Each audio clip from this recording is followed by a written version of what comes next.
So good day, everyone. Welcome to your second guest lecture for the project course. The next speaker is no stranger, that's what we're looking for. No stranger to talks like this. He's collaborated with the project course for a long while, but especially in my time during studying, he was a big part of the UE culture in that when he worked as the chief software engineer for Telio Systems, they had a really big Keystone event called Telio's Code Jam, and that was really important for developing these skills and getting students to actually start building real solutions. He's involved in many different initiatives, too long to list, but I have a really brief bio to give you all. Erwin Williams is an experienced technology executive dedicated to technological innovation, leadership, and skilled in software development, digital transformation, and fostering innovation. He is currently leading software development at iGovTT, focusing on software as a service solutions to the government of Trinidad and Tobago. So without further ado, I'd like to introduce to you the stage, Mr. Erwin Williams. All right, good morning, everyone. Let me just make sure my mic and everything is fine to Zoom. Can you just confirm Nicholas things are okay?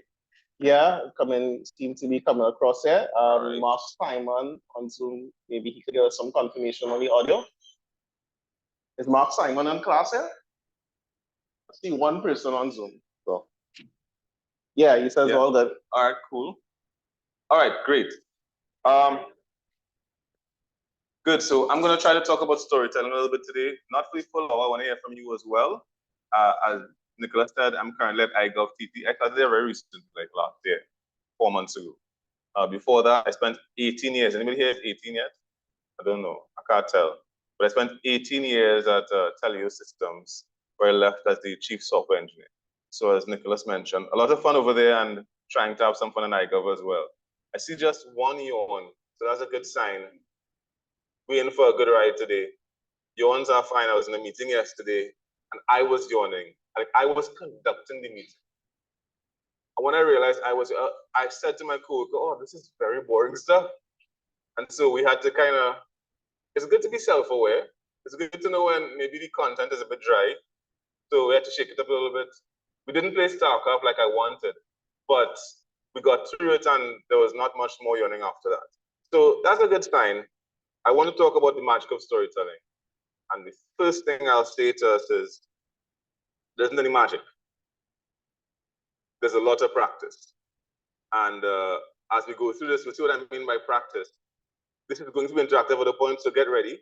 But it won't be anything to hurt your brain. I just want to hear from you, hear your experience.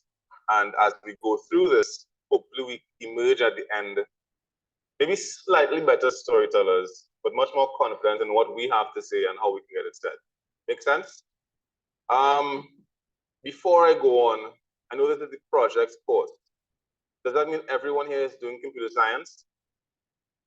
What are we doing? IT, so not just IT special.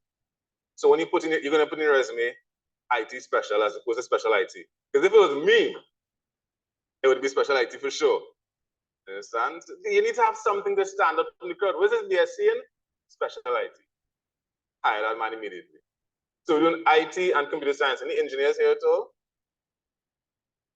Right, so it's a pretty straightforward group. We all know the language. Not going to be too confusing at all. For the IT guys, how many of us here from IT? Wow, it was a nice mix. It's pretty cool. And then the rest are computer science. We're all final year. I started my final year in year 2. I know that sounds impressive, but it's not. There's a core course, it was called Design and Analysis of Algorithms. I was like, let me get a jump. Let's go, guys. The magic of storytelling starts with practice. We'll come back to that with the story in a little bit. When I did dance, my dance teacher was famous for saying, practice brings improvement. He never once said practice makes perfect, which is a good way to let us know you have a long way to go. And I found that particular perspective jumped out at me when I thought of practice today in the context of telling stories. So I have 5 stories to share. They're all brief, but they all kind of take us down the road of what we mean by understanding what you have to say being valuable and how you get to that point of value. Yes?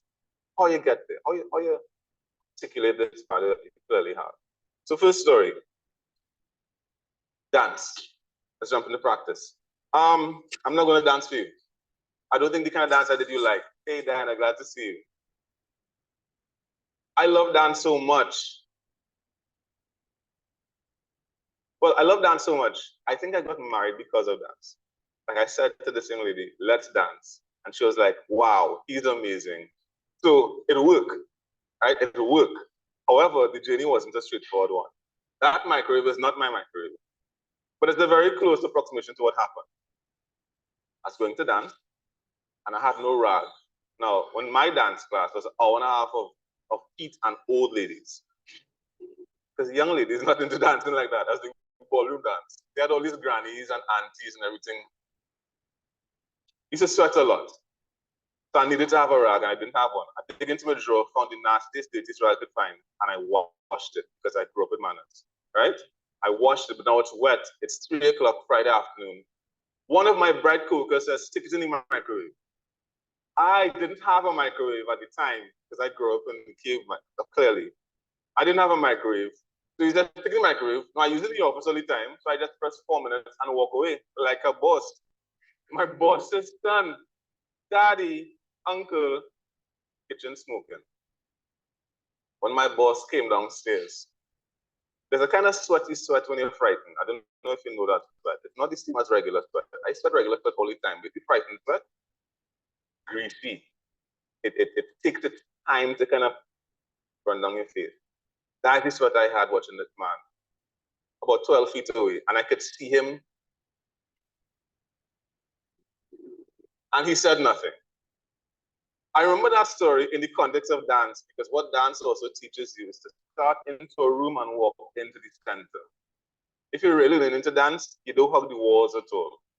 You're learning to dance, you want to be in the biggest space you could get access to make your moves.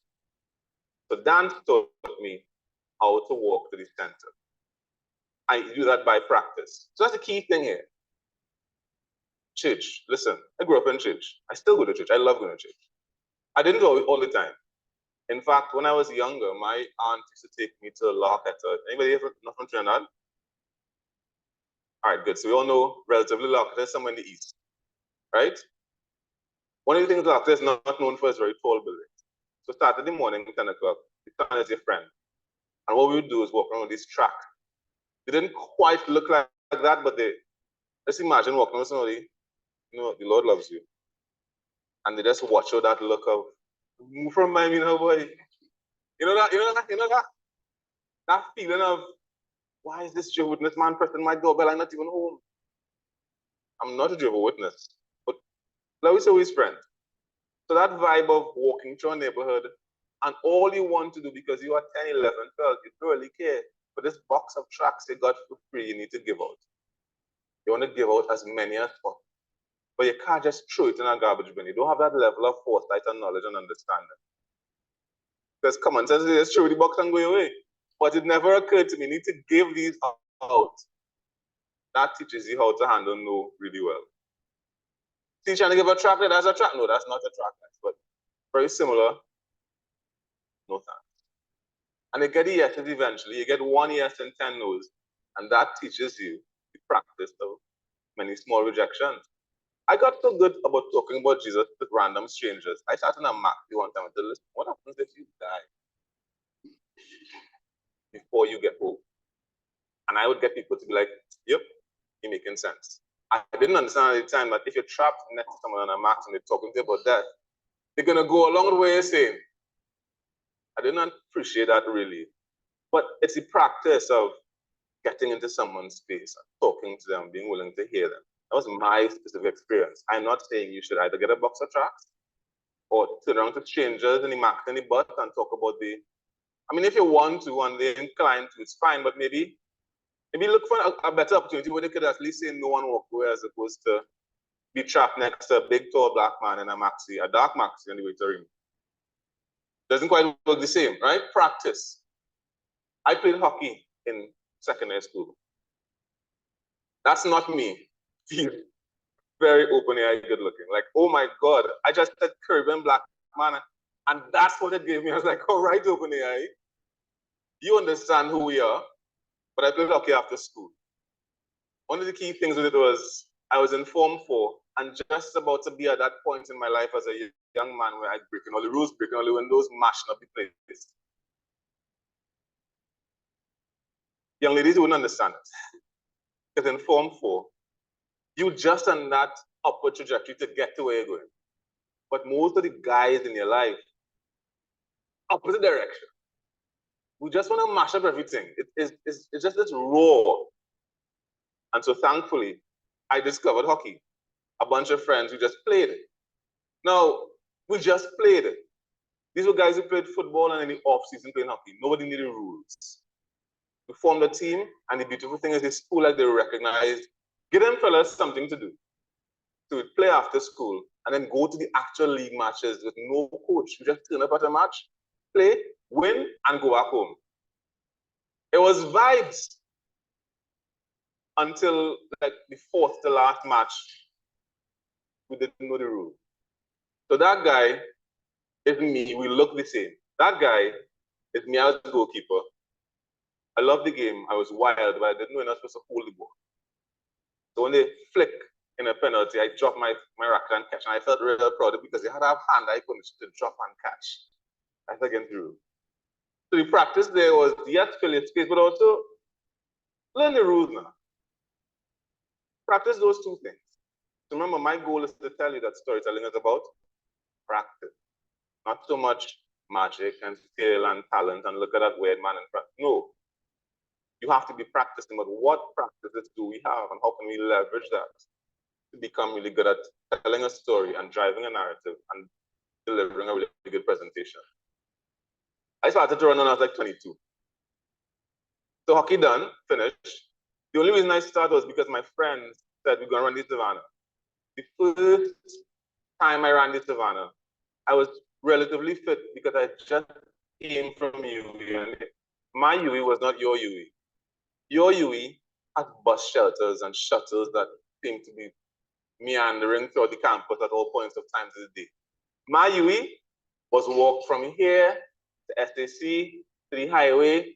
We used to walk from the bus route out there up to 5 Rivers and just talk about life and things. Right? So I was relatively fit, but I wasn't a runner. These guys said, let's go run. I run along this Savannah. And I was running real hard. We did this Savannah in probably 17 minutes, which is crazy. The vomit I vomited that afternoon was epic. It was a quality vomit. But you got fast friends, and you got fast as well. Like I still run, I'm not anywhere near as fast. But I remember because of those runs, I was convinced I could do a UE half marathon. If you understand if you understand the jump that it takes to go from I could do a single Savannah to I could run 13 miles, it needs to be written. And that's what I did. I don't know if, to this day, I don't know if I run to tell my friends I ran or if I run for fitness. Because I remember the first half marathon because I wrote about a 5-page blog post about it and shared it to all my friends and family. So I ran, but I think I ran to write. And it's funny because the thing I discovered while running is that when I'm running, somewhere between the 6th and the 8th mile, I become my most pastoral. If I meet you and you start to slow down next to me, let me go. Let me go. And I carry you for the whole next mile. You could make it, boy. You could make it. Once you get to mile 8.5 marathon, I tired, I've given up, and nobody could get encouragement. Until mile 10, and I start back again. So I realize in running, I look for opportunities to help the guy who I'm trying to be.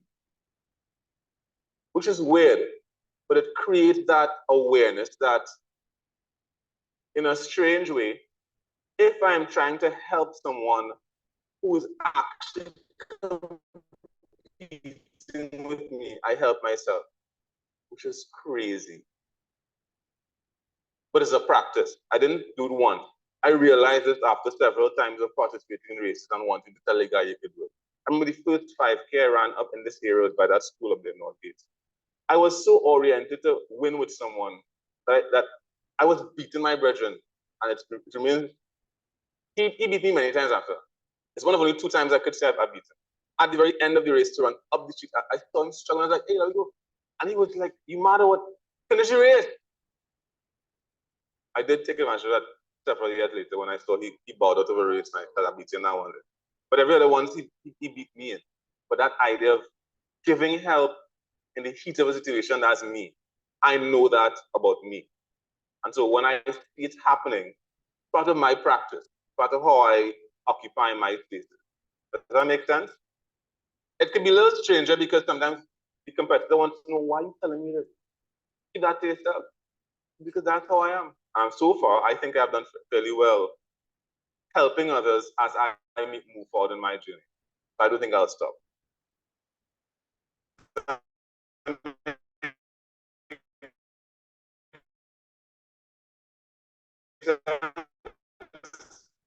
Last story.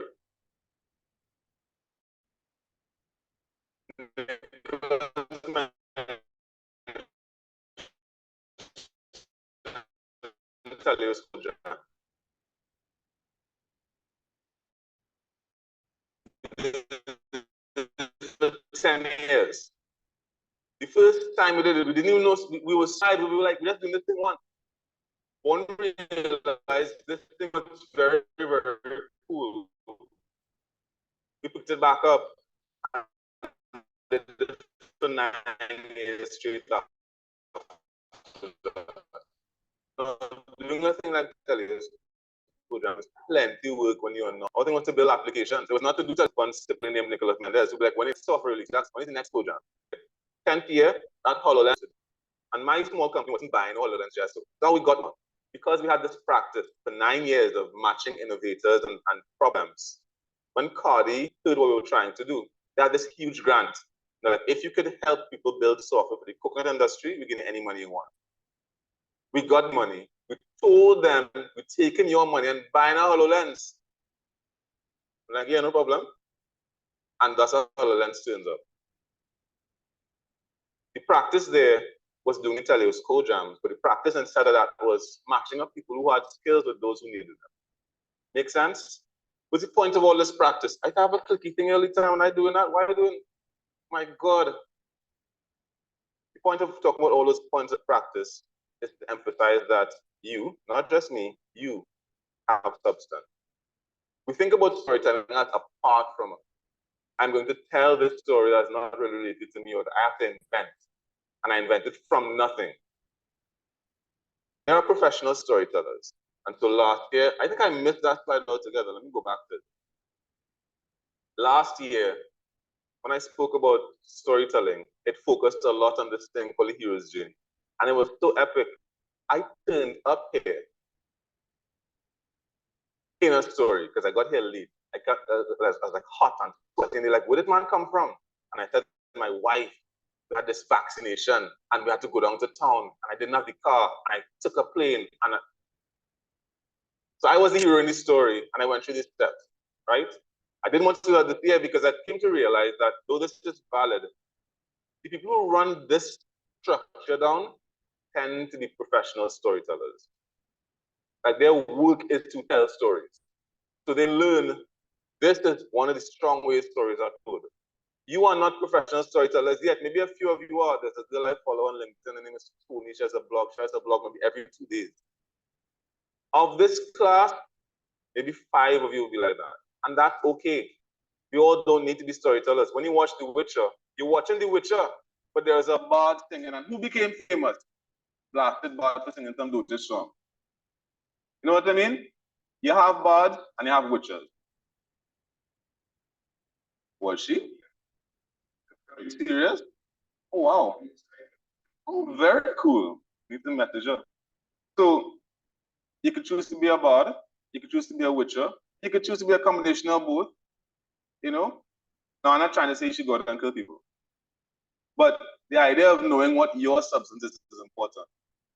We did this last year, you could use that. It's the top is up, the slides are up somewhere online. And you can just look up the hero's journey, that's fine. But I realized if you are not a show you this way. If you are not a professional storyteller, that structure could feel foreign to you.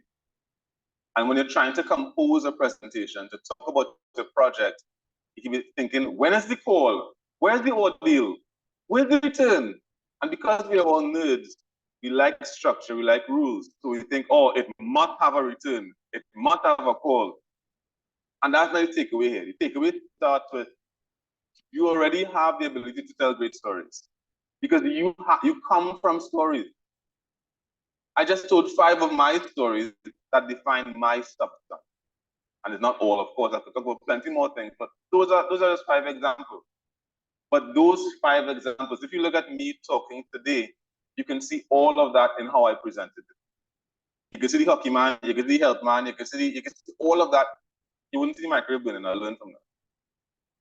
But you can see those things as being the substance that drives my ability to tell a story. Make sense? So start within who you are. Substance does this. It says, oh, my course adventure is what I built. When you have, after this talk is 1 hour long, people have entire courses that deal with storytelling. And they analyze deeply this journey. You don't have that time, but you did build something. I assume all of us here are builders at least, right? Whether you're a special IT person, I don't know if I like that at all. I like it a lot. I did comp-sci management, and that's lame and boring. Comp-sci management. If I could change it, I'd be like, I did startup development. The same thing in over. One sounds very cool. So either you're in special IT or you're in comp-sci, but we're all builders. Is that right? Could we also all builders? And in the project course, so what did you build? Easy, as a course adventure.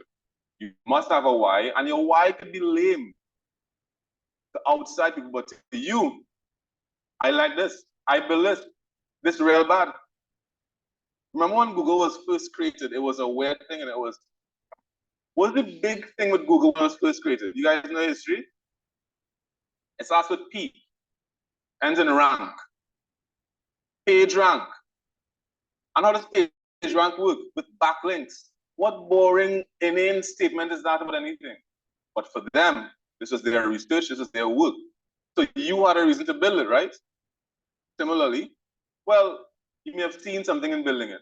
You may have gone through problems. It just didn't work. The technology didn't work. Your ideas didn't work. You were kind of dumb. That's okay. Maybe you're less dumb now when you've observed yourself grow. Yeah? And what I'm doing here is saying, for your substance that you have, packing it into the hero's journey is kind of easy. You won't make a good story doing that. What you start doing is realizing, I have all this to offer, I have all this to give. And it helps me construct a presentation or a narrative. It helps me convince the next person this thing is cool. Maybe instead of turning around, I'm going to come to this, I'm almost finished, but I'm going to come to this. Maybe instead of turning around to the guy named Maxi, saying, listen, what if you die? What if you die tonight? Maybe instead of that, you're saying, listen, I built a project that takes 5 APIs and converts them into 1. What if you did that tomorrow? I mean, it's your story, it's your APIs. Listen, any of you turn around and a man and a max and type your API message me. Let me know how that goes. I built an API. Now what? Happy?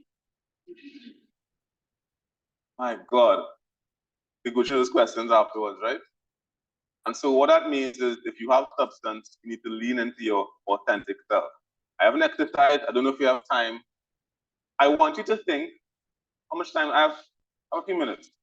Everyone, if you can, think about your 5 stories, your 5 practices. I've put 5 suggestions up there, right? My suggestions are related to things you modern people like the algorithm. I find that to be funny. If I were to ask you, what's your name, sir?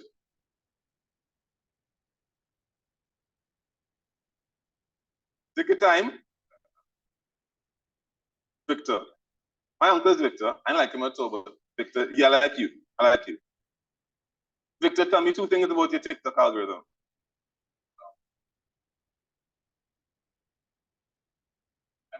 NFL.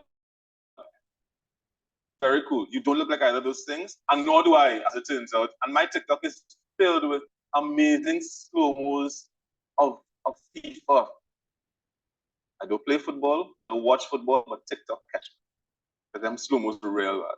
I see a man score a goal, they keep calling it the Puskas. I don't know who Puskas is. But he score a goal from the TikTok knows, right?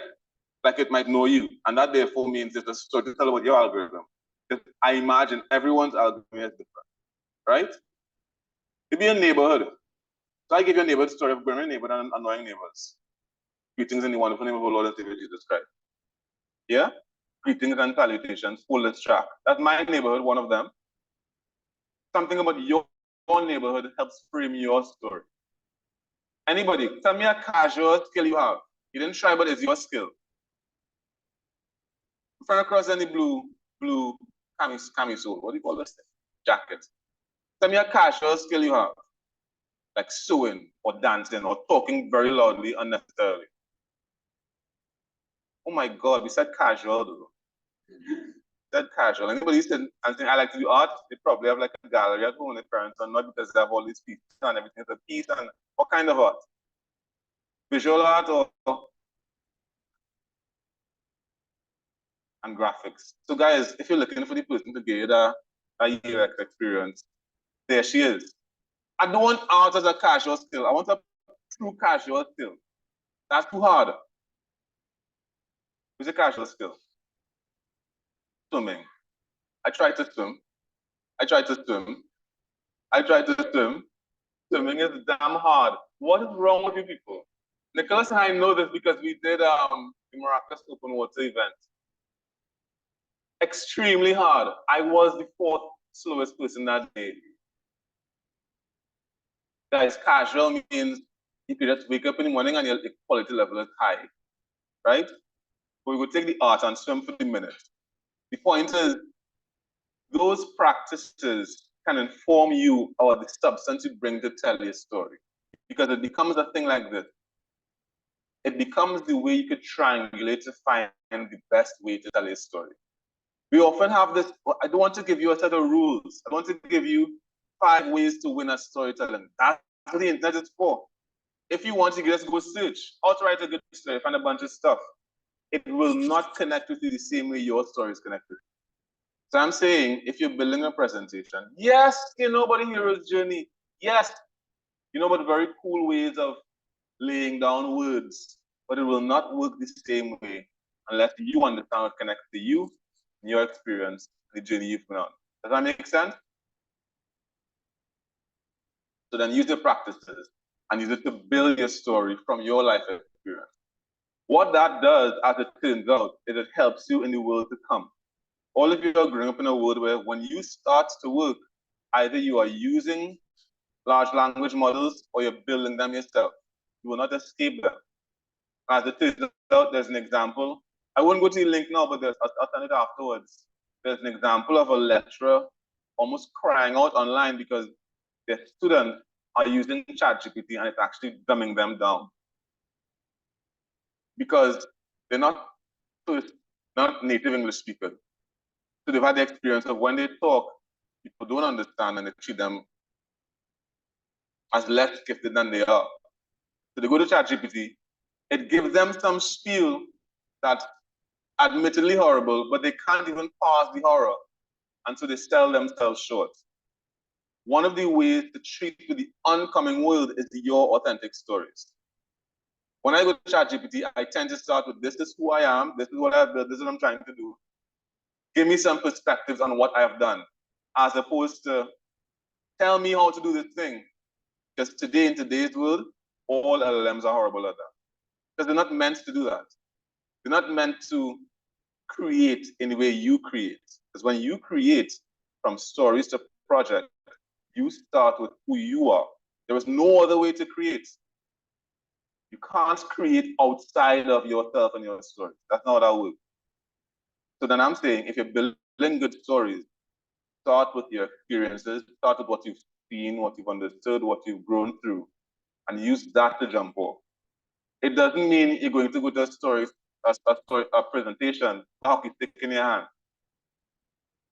But you certainly go the experience of occupying a whole space and taking advantage of the opportunities in front of you. Yes? Does that make sense? I want to end by pointing out, once you connect the work, I like my art reference there. Did I know that my friend over there was an artist? No. But it says that to me. Once you connect the work that you are doing with the world you come from, then these stories emerge naturally. One more thing I want to say, it goes all the way back to practice.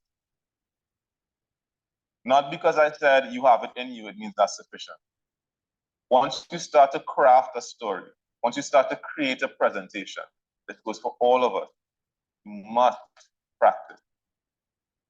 Practice is not just, oh, the presentation is next week, so you practice for 2 hours or 3 hours. If you know you have a project course that delivers at the end of March or the end of April, then the way you talk about that project, you should start as soon as you start building the project and practice telling that story. That's why you turn to the man in market and say, I build this API, you know. Because you're looking to see, because I'm actually a good opportunity. You know how many times you get to talk to someone about APIs? If you travel every day, that's like 40 days of I have built an API. And they're looking for the one where you say, I built an API, and the man says, a real bad. That is the one to hold on to. Does that make sense? All the storytellers you know that you think of as a storyteller, they are known for practicing. We don't just turn up and deliver.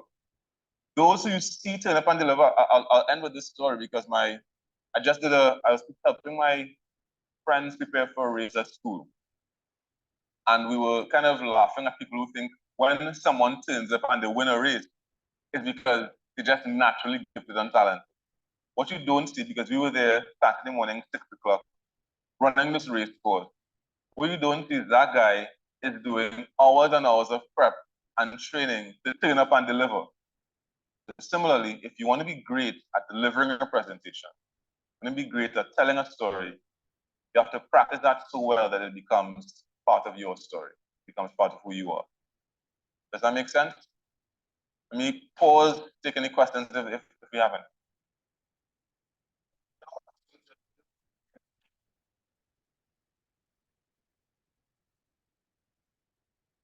I'll rush now. If not, because we might have some time, I want to kind of go back. I want to go back to your 5 practices. I find this is fun. If there are no questions, I want to hear people from neighborhoods. Where are we from? We're from here. Arima? Nice. So the Lafita, it was close to out here. Very good. Where else? Hey, Chris, how are you, man? Yeah, man. Where else are we from? Anybody from like far away, like Penal? I don't know where that is, but good. I'll tell you, I like Tabaki. Good. No, mind you, I like Tabaki, not because I've ever lived there. I've only driven through there 3 times probably in my life. But I like it because when you drive through, it feels like, you know, you have all these hills. I make a whole telenovela about Tabaki in my mind already. This guy is something big, or the girl is some pies of and it eats Tabaki. It's wonderful thing. Now, for the left, good to know. You know what? Last thing, something cool about your bestie. My guy over there with the hat. Well, look, you guys clearly are besties. That hat, that's a choice you made different independently. Like, I wouldn't mind sitting next to each other. Perfect. There you go. Tell me something about your bestie. You have a bestie? Yes. Perfect. Perfect. Something cool about them. Well, the best is always look for the best in people. All right. Like, I try to surround myself with people who constantly trying to improve. Right. So, like, I looked at compared to myself, and also try to distance myself from people who I don't like, Right. or bad influence, I would say. Right. So, but I haven't had to do that in a while. So, right. I kind of fortunate for that. That's cool. I like that a lot. One more story. Let me see. Someone you admire. Wow, there you go. There you go. What's your name? Ethan? Like Ethan Hunt? Oh my God, this story started good already. Ethan, do you know who that is? When I say Ethan Hunt, do you know who that is? Yeah, you have permission on passport. My God, thank God. I mean, Ethan, tell us a story about somebody you admire.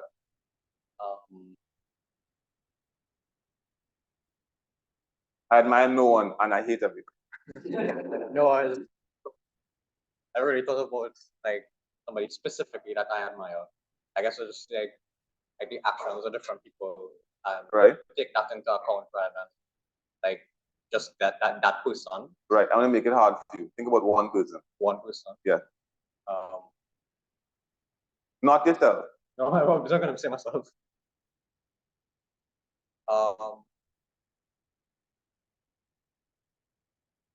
I like this. This is hard work. Yeah, this. I guess my best friend. Right? Yeah, he's helped out with 1.5 problems. I helped him out, like a mutual thing. So it was like, okay, I'll try and apply that to myself so I could apply to all my friendships. Right. So I could So you can be one they call for help. Yeah. Perfect. We all want to be the each and in people's lives, you know. But it's hard work, because people call at weird times. It's never convenient.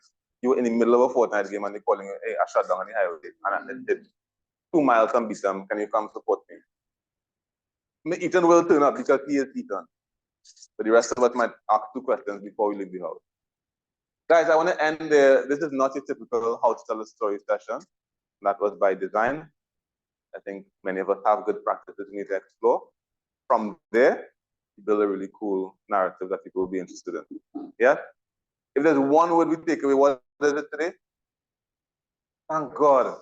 Gosh, I wasn't sure if it was going to land yet. Practice. That's it, guys. Thanks for having me. Take care. Hi. On behalf of Special IT and ComSci Management and ComSci and IT, we'd like to thank you for this very fun and interactive presentation today. Thank you.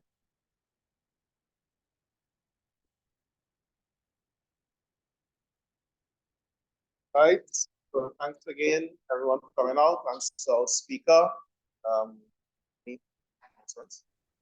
Okay. Hi, Mr. Mendez. Good morning, everyone. Remember, next week is your presentations. We have padded it for Friday. This is your midterm presentations. It will be held in the DCIT conference room. Sharita just put up the poll for you have to pick your time sessions. So it's on My Learning. Go ahead and pick the poll and make sure you meet with your supervisors this week so that we can organize each group for your presentations next week. All right? The details for the hi Nick. The details for the presentation is also available on My Learning, so they can have a view of what it is that they need to present. Right. So the details of the presentation is also available on My Learning. So take a look at the portal. Okay. Have a good day, everyone.